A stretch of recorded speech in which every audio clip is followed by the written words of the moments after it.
787 की ये आयुर्वेद वैकेंसी निकली थी, जिसके अंदर बहुत तरह की अनियमितता की गई थी।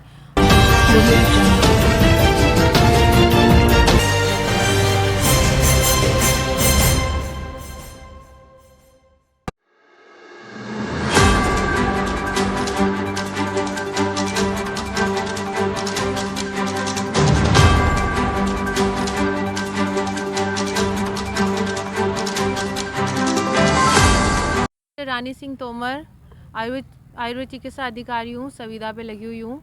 और 787 की ये आयुर्वेद वैकेंसी निकली थी, जिसके अंदर बहुत तरह की अनियमितता की गई थी।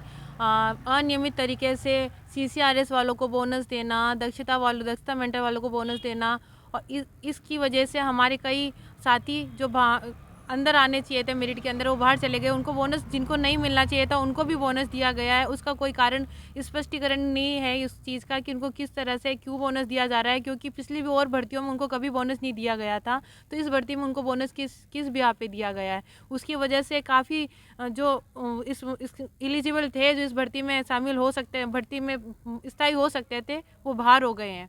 और दूसरी चीज़ ये कि जो प्रोविज़नल लिस्ट निकाली थी इन्होंने वेबसाइट पे, और उसमें जो रोस्टर लगाया था, और उसके बाद में दूसरा रोस्टर, जो स्थायी सूची निकाली उसमें दूसरा रोस्टर, एक ही भर्ती में 2 रोस्टर यूज़ क्यों किए गए? ये तो पहले से डिसाइड होता है ना कि कौन सी। अगर आपकी मांगे नहीं मानी गई तो आगे क्या? अनशन करेंगे हम। अनशन अभी स्टार्ट कर दिया है। आज से 2 अक्टूबर से गांधी जयंती के उपलक्ष्य इसमें हम गांधी के पथ पे चढ़ चुके हैं। आज से हम अनशन कर रहे हैं। आमरण अनशन किया जा रहा है जब तक कि हमारी मांगे पूरी नहीं होंगी। आमरण अनशन चलता रहेगा। हमारी मांग यही है कि DPC जितनी ज़्यादा संभावित, जितनी DPC हो सकती है, लगभग 400 से 600 से पद खाली हो सकते हैं। इनकी DPC करा के हमको स्थायी किया जाए। 200 संविदा चिकित्सक हम बाहर बैठे हैं, इसको हम स्थायी करके हमें संविदा से पद से स्थायी पद में नियुक्ति दी जाए। आपका परिचय? मैं डॉक्टर रानी सिंह तोमर। आज मैं डॉक्टर पुखराज। आज हमारे जो मुख्य मांग है इस आमरण अनशन की, वो ये है कि हमारी जितनी भी पेंडिंग DPC है 2020 की, उसको पूरी करके वर्तमान 202/2023 आयुर्वेद चिकित्सा अधिकारी की भर्ती के अंदर प्रतीक्षारत सूची वेटिंग लिस्ट जारी करके इसको ऐड किया जाए, यानी इन पदों को जोड़ा जाए, ताकि हम वंचित 200 संविदा आयुर्वेद चिकित्सकों का भी समय पर नियमन हो सके और हम नियमित हो सके, जो कि पिछले 10 सालों से संविदा का दंश झेल रहे हैं और बहुत ही अल्प वेतन के अंदर, जो एक चपरासी का वेतन होता है उसके अंदर हम काम कर रहे हैं। हमने कोरोना के अंदर भी सरकार से कंधे से कंधा मिलाकर काम किया। जो हमें ड्यूटी दी गई वो हमने पूर्ण किए। उसके अलावा सरकार के जितने भी वर्टिकल हॉरिजॉन्टल स्वास्थ्य प्रोग्राम है उसमें भी हमने पूरी भूमिका निभाई है। लेकिन आज सरकार हमारे साथ दोहरा रवैया अपना रही है।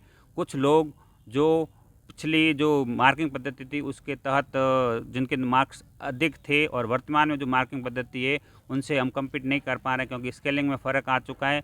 और अगर सरकार इस समय हमारी नहीं सुनती तो अगली किसी भी भर्ती के अंदर हम फॉर्म भरने के योग्य भी नहीं रह पाएंगे। और ऐसे करीब 150 चिकित्सक है जो अगले 1/1/2024 तक ओवर एज हो रहे हैं, यानी कि उनका संविदा के ही अंदर वो रिटायर्ड होंगे। तो हमारे प्रशासन से, सरकार से, विभाग की यही मांग है कि जो पद आसानी से खाली हो सकते हैं, DPC हो सकती है, उसको पूरा किया जाए। और सबसे बड़ी मांग, जिस स्तर पर विश्वविद्यालय और विभाग ने धांधली करके रातों रात लिस्टें निकाली गई, रात को 2:30 बजे वेबसाइट पे डाली गई लिस्ट है, अगले दिन 2-3 दिन की छुट्टियां देखी गई ताकि कोई भी लोग कोई आवाज़ न उठा सके। किसी भी प्रोविजनल लिस्ट पे हमसे आपत्ति नहीं मांगी गई, और अगर मांगी गई तो उसके लिए 1 दिन दिया गया, और वो दिन भी अपर्याप्त था। और अगर वो लिया भी है तो किसी भी आपत्ति का उन्होंने निराकरण न करते हुए अस्थायी प्रोविजनल सूची जारी करके निदेशालय पे उनको ज्वाइनिंग दी है, जो कि सरासर गलत है। ये ज्वाइनिंग होनी चाहिए औषधालय पे, यानी कि ये व्यक्तिगत रूप से इस भर्ती को लेकर और भाई भतीजावाद करके और भ्रष्टाचार करके इस भर्ती को पूरा किया गया।